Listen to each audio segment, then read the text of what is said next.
प्रिय छात्र छात्राओं, सामान्य हिंदी कक्षा 12 में आप लोगों का स्वागत है। आज हम आप लोगों को छायावाद के स्तंभों में प्रमुख आधुनिक युग की मीरा के नाम से प्रसिद्ध कवित्री महादेवी वर्मा की प्रमुख रचना चांद गीत से लिए गए गीत 3 नामक पाठ पढ़ाएंगे।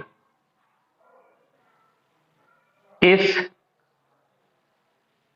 गीत में का अर्थ 2 पक्षों में समझना होगा।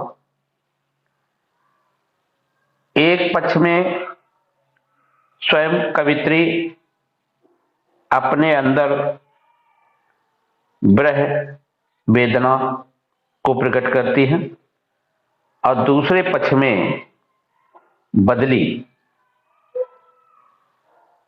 क्योंकि वह स्वयं कवित्री है इसलिए उन्होंने बदली शब्द को चुना है। वे अपने जीवन की तुलना बदली से करते हुए कहती हैं,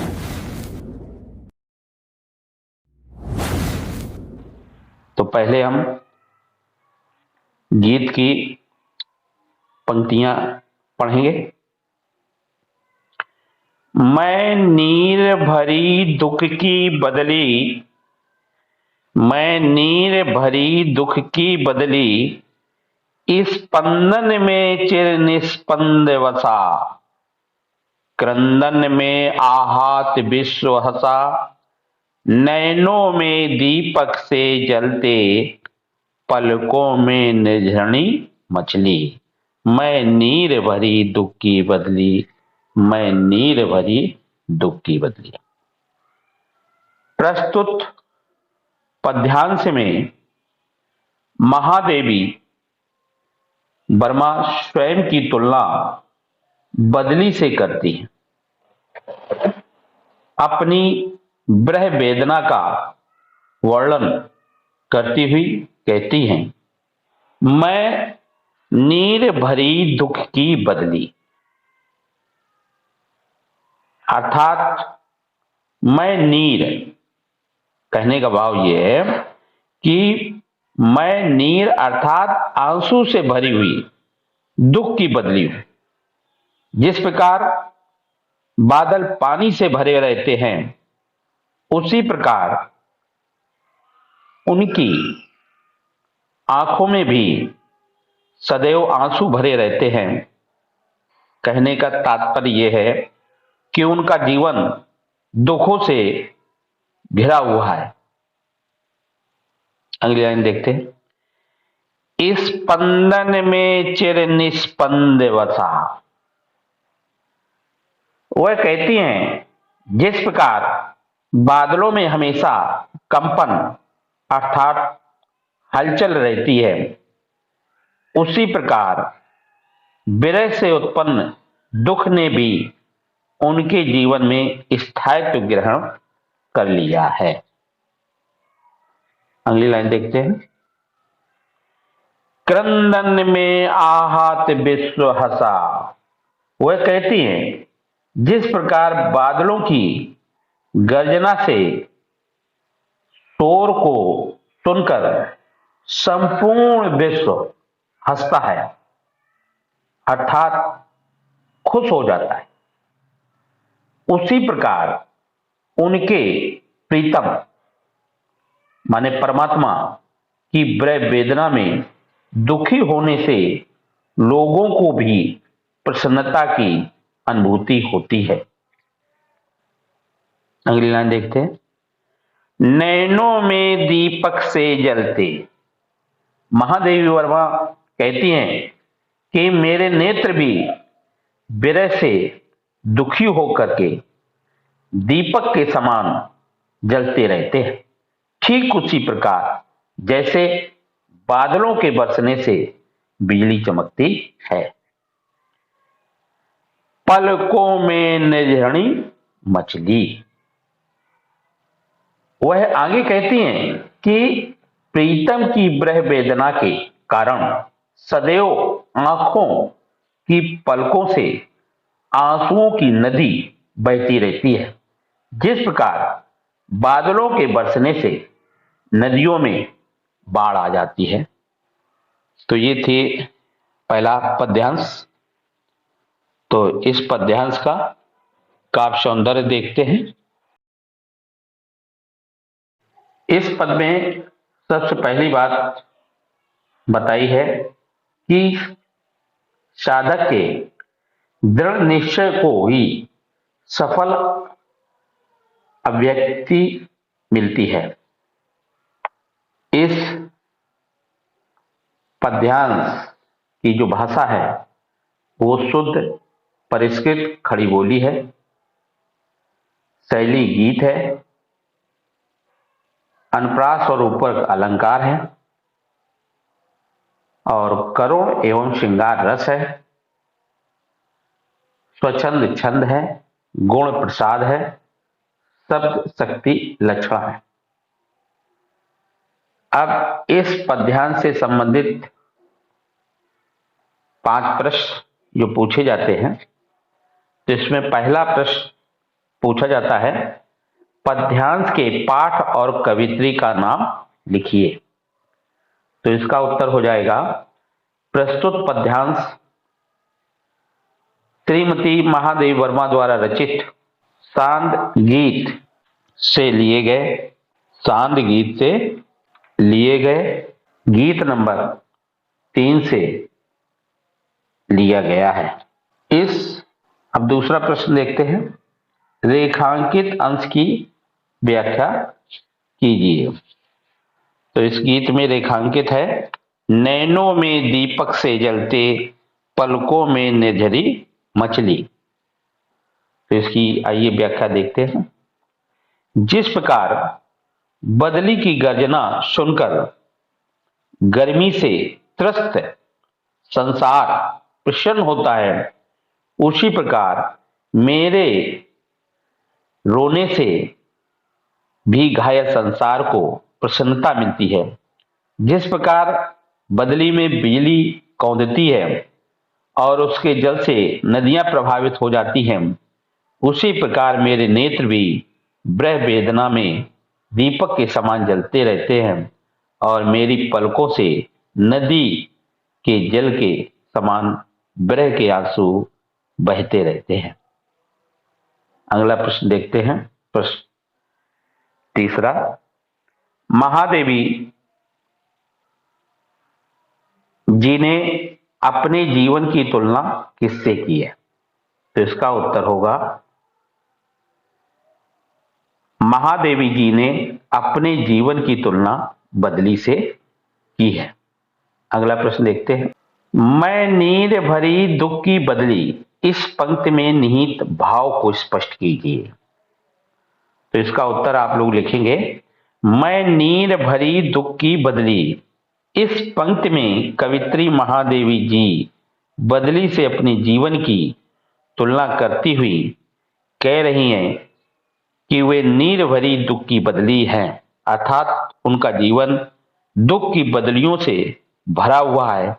जिस प्रकार बदली पानी से भरी रहती है, उसी प्रकार अथाह विरह की वेदना के कारण उनकी आंखों में आंसू भरे रहते हैं। अब लास्ट 5वां प्रश्न देखेंगे, कवित्री के रुदन से घायल संसार को किस प्रकार प्रसन्नता मिलती है? तो इसका उत्तर आप लोग लिखेंगे, जिस प्रकार बदली की गर्जना को सुनकर ताप से त्रस्त संसार प्रसन्न होता है, उसी प्रकार कवित्री के रुदन से भी घायल संसार को प्रसन्नता मिलती है। तो ये पद आपका पहला पूरा हुआ। अब देखिए दूसरा पद, मेरा पग पग संगीत भरा, श्वासों से स्वप्न पराग झरा, नव के नौ रंग बुनते दुकूल, छाया में मैं मलय बयार पली, मैं नीर भरी दुख की बदली। तो इस पद्यांश में महादेवी वर्मा स्वयं की तुलना बदली से करती हुई अपनी ब्रह वेदना का वर्णन करती हुई कहती हैं, मेरा पग पग संगीत भरा। कवित्री कहती हैं कि जिस प्रकार बादल मंद मंद गति से बहता है आकाश में और उसके बहने से और उसके गर्जन से एक संगीत भरा होता है, संगीत जैसा माहौल हो जाता है, बादल गरजते हैं, हवा तेज चलती है, तो वो वातावरण संगीतमय हो जाता है। उसी प्रकार मेरा प्रत्येक कदम संगीत से भरा हुआ है, मतलब खुशियों से कि मैं अपने परमात्मा को प्राप्त कर लूँगी। श्वासों से स्वप्न पराग झरा। वह आगे कहती हैं कि जिस प्रकार बादलों के बरसने से पृथ्वी चारों ओर स्वच्छ हवा पराग से युक्त होकर के चलती है, उसी प्रकार हमारी श्वासों से स्वप्नों की सुगंध आती है। नौ के नौ रंग बुनते दुकूल। आगे वो कहती हैं कि जिस प्रकार बदली के बरसने के बाद आकाश में इंद्रधनुष की रंगीन आभा दिखाई देती है,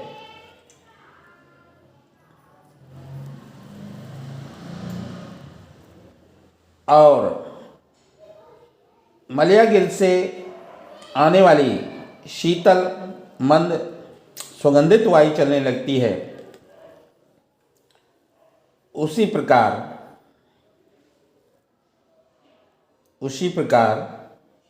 अपने प्रीतम की आभा से मंडित रहती हूँ। छाया में मलय बयार पली। आगे वो कहती हैं कि प्रीतम की स्मित की छत छाया मुझे मलय पर्वत से आने वाली शीतल मंद सुगंधित वायु के समान प्रतीत हो रही है, कि मुझे आशा है कि मेरे प्रीतम हमें अवश्य मिलेंगे। अब इस पद का काव्य सौंदर्य देखते हैं। इस पद में महादेवी जी ने बदली के माध्यम से अपनी ब्रह वेदना को प्रकट किया है। दूसरी बात, छायावादी शैली में लाक्षणिक शब्दावली का प्रयोग किया है। इस पद की भाषा शुद्ध परिष्कृत खड़ी बोली है, अनुप्रास अलंकार है, वियोग श्रृंगार रस है और शब्द शक्ति लक्षणा है। अब इस पद्यांश से संबंधित 5 प्रश्न और उनके उत्तर को देखते हैं। पहला जो प्रश्न पूछा जाता है वो है, पद्यांश के पाठ और कवित्री का नाम लिखिए। तो प्रस्तुत पद्यांश श्रीमती महादेवी वर्मा द्वारा रचित सांद गीत नामक काव्य संग्रह से हमारी हिंदी की पाठ्य पुस्तक के काव्य भाग से संकलित गीत 3 के शीर्षक से उद्धृत है। दूसरा पूछा जाता है, रेखांकित अंश की व्याख्या कीजिए। तो इस पद में रेखांकित अंश है, नव के नौ रंग बुनते दुकूल, छाया में मलय बयार पली। तो इसकी व्याख्या देखते हैं।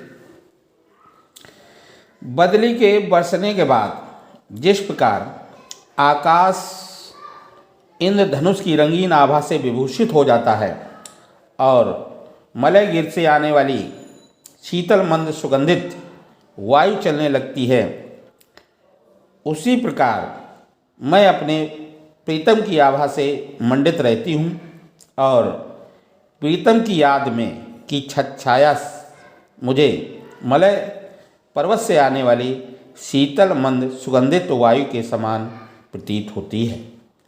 अब देखते हैं तीसरा प्रश्न। जिस प्रकार बदली की गर्जना और थिरकन संगीतमय होती है, उसी प्रकार कवित्री जीवन किससे मुखरित है? तो इसका उत्तर होगा, जिस प्रकार बदली की गर्जना और थिरकन संगीतमय होती है, उसी प्रकार कवित्री का जीवन अपने प्रीतम के संगीत से मुखरित है। चौथा प्रश्न देखते हैं। कवित्री के शब्दों में बदली के बरसने के बाद क्या होता है? तो इसका उत्तर लिखेंगे,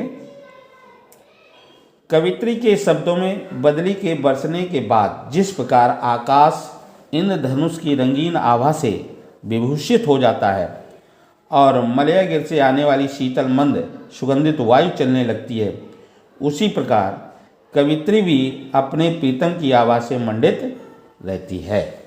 अगला प्रश्न देखते हैं। यहाँ कवित्री को अपने प्रीतम की स्मृति की छत्रछाया कैसी प्रतीत होती है?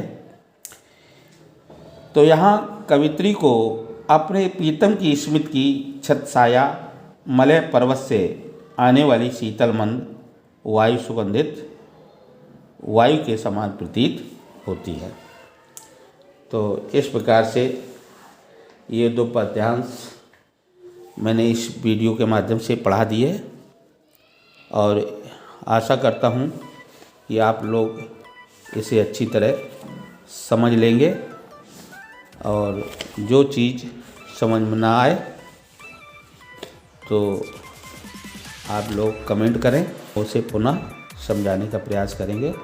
धन्यवाद।